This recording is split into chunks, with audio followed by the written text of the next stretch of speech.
What's happening, everybody? Welcome back to Crib Knows Ball, the basketball show where a guy named Crib, who happens to be me, claims to know ball. So watch along, find out if you agree or disagree with any of my takes. Drop a like if you enjoy the video, and leave your feedback in the comments below. So there's a couple solid topics that I wanted to touch on today. The All-Star reserves, to start with, got released today for the East and the West. I think we need to increase the All-Star game roster to 15 players per roster. I think we need to add 3 in the East, add 3 in the West. There were fewer teams when the first All-Star games were designed or put into effect, and so 12 players was a more reasonable number because there were fewer teams. But we live in the age of expansion. There is likely an expansion coming around the corner, probably in Seattle and Vegas. So I think it's time for the NBA to increase the All-Star roster spots up to 15. I don't think it hurts. I don't think it's going to water down the quality of the All-Stars, because all the people who were announced as All-Star reserves today, or yesterday rather, were deserving of it. And the people who were snubbed were also deserving, but not necessarily more or less than any of their counterparts who were selected. So just off rip, I think the biggest snub of the whole All-Star game is Domantas Sabonis, right? So Sabonis isn't a player who's exciting to watch. He's not a player who's flashy. He's not going to hit 6 threes in a row. He's not going to windmill dunk. He's not going to throw it to himself off the backboard.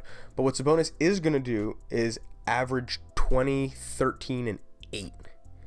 So, that's sick, dude. Those are crazy numbers. Those are like baby Jokic numbers, right? Like, he's more or less the hub of the offense of the Sacramento Kings.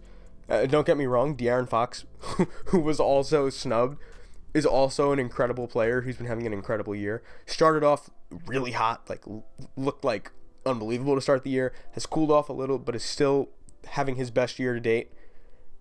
Also didn't make it. But Sabonis is just unbelievable, and he didn't get selected. Now, again, it's not like I could say, oh my God, they picked Cat, and they gave Cat the All-Star spot, and they didn't give it to Sabonis. Like, Cat also deserved it.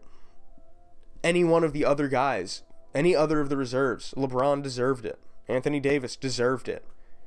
So you can't necessarily say, one player should have made it in place of another.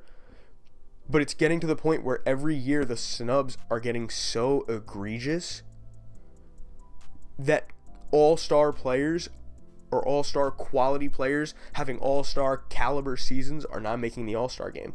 Out in the East, I think the most controversial, if any, of the all-stars is Paolo Banchero. Paolo deserved to be an all-star. The team started out really hot. They were the 2 seed at one point. And they've fallen off, they've lost a little bit of what they were, but the Orlando Magic deserved an all-star. Paolo was the best player on that team. Paolo's averaging, I think he's up to 23 a game and 9 and 7. He's also having a really good year. But so is Trae Young. The Hawks aren't doing great, but then you could also make the argument that at this point neither are the Magic. The Hawks are a little bit worse, but Trae Young's really good, having a crazy year right now and not making an All-Star game. So in my opinion, there are some problems with the All-Star game and or the All-Star selections for the time being. I don't see any real problem with the voting. I don't think the fan voting really is going to, everybody freaks out because Austin Reeves has more All-Star votes than Devin Booker, and it's yeah, but Austin Reeves isn't going to be an all-star. You know what I mean? At some point, it's nice, the fan involvement's cool and all, but, I think at the end of the day, it doesn't really weigh that heavily. The reserves, to my knowledge, are all selected by the coaches around the league. So, I don't think they made a mistake or any mistakes picking who they picked. I do think Jalen Brunson absolutely should have been a starter over Dame, but that's, I'm pulling hairs at that point. They're all stars. No one's going to remember who's a starter, who's a reserve. You were an all-star that year? Okay, you were an all-star that year. If you want to look back at the stats, he had a better season. Great. They were both all-stars. One guy had a better year. Nobody cares about who started it, right? Okay. So there were definitely some snubs. I don't think undeserving players made the All-Star game. Everybody who made it is having a great year. But at the same time, there's just so much talent in the league right now, and the league is the biggest it's been. It's going to keep getting bigger. I wouldn't be surprised if the NBA uses an expansion as a vessel to turn the All-Star game into 15 per conference. I think that's more than likely what's going to happen. In some other news, people are saying LeBron might get traded. And I think there is some merit to it, right? So one source, David Pingletary, I believe was his last name. He has been right about a lot of things in the past. Now, granted, he could have been wrong about a lot of things too, and we're only now hearing about the things he was right about. But in the past, he seems to have an inside scoop on things, right? And he's not saying that LeBron is, going to be traded right now. He's gone by the trade deadline. No one's saying that. What he is claiming, or is claiming to have heard from, the front offices of the Lakers as well as some other teams, is that LeBron's at the top of the Lakers trade block, I guess. He's who they are shopping the most right now, right? Now, I don't know if I entirely believe that, because it's LeBron. If he wanted to be shopped, he would do it himself, pretty much. But then you also have LeBron tweeting out the hourglass emoji. Clock's ticking. So now you have two pieces of evidence that say, hey, maybe LeBron is getting fed up with Pelinka and the rest of the Lakers front office. I mean, Darvin Ham is already... If you watch the Lakers, you watch Darvin Ham on the sideline, and you see how the players react to him. It's very reminiscent of last week when the Bucks got rid of Adrian Griffin. I think that they have more or less lost the respect that they had for the coach. He lost the locker room. So right now the Lakers are in disarray. As I'm recording this video, the Lakers are looking to beat the Celtics without LeBron or AD. So I don't know if that's going to be some more encouragement to, throw a little more kindling in this LeBron's getting traded fire. I don't think it's going to happen without Bron's sign-off. I don't believe he has a no-trade clause anymore. I think Beal is the only player who still has that in effect today. But regardless, LeBron's going where he wants to go if something is going to happen like that. Could it happen? Maybe. Is it likely? Probably not. Does it make sense if I'm the Lakers front office?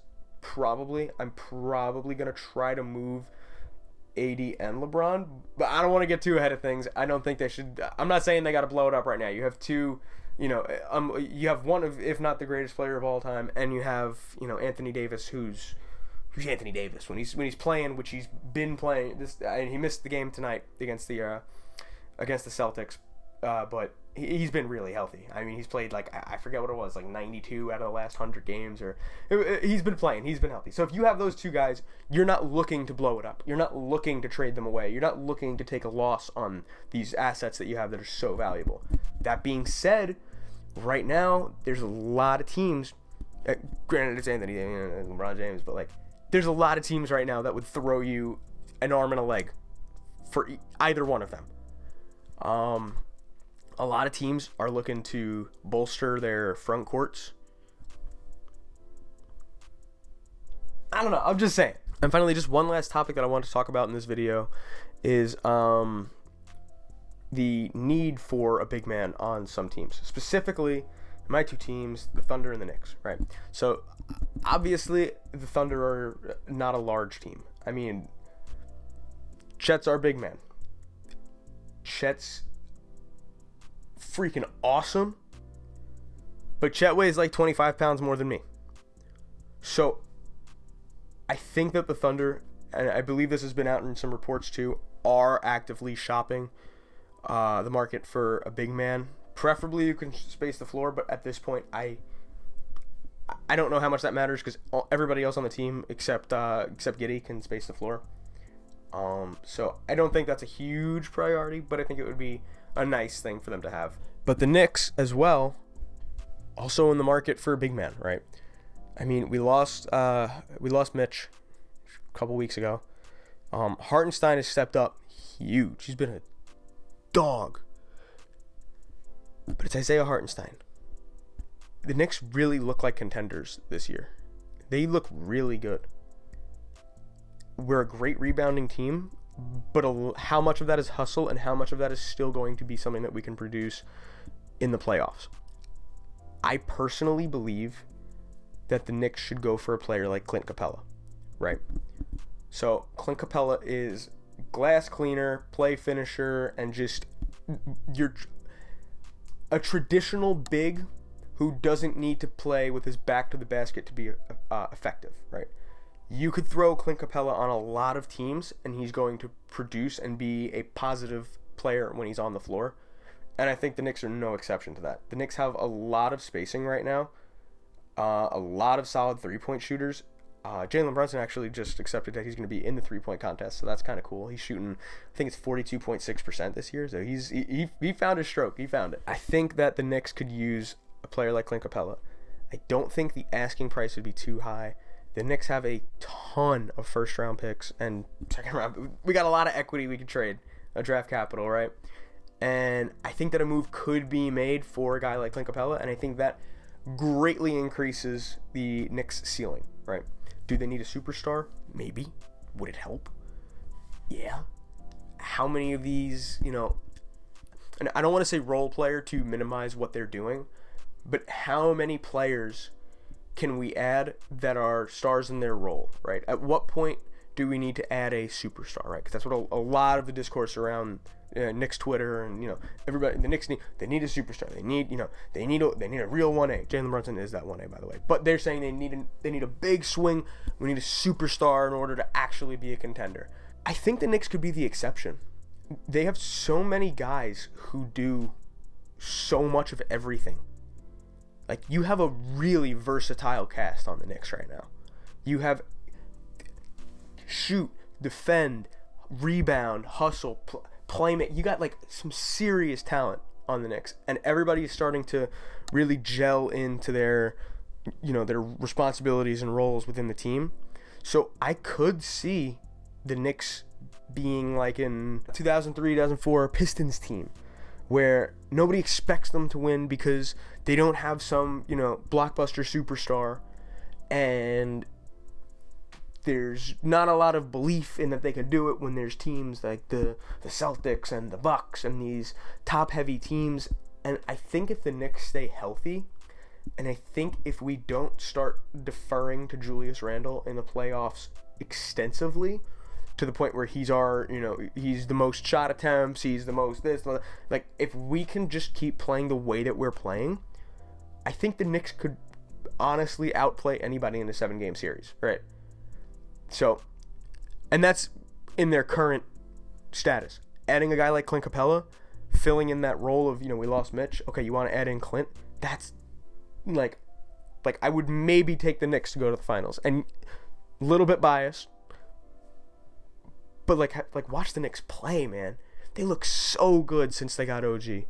I don't know. I think the Knicks are in a great spot. I think they should make a swing at the trade deadline. We have so many assets.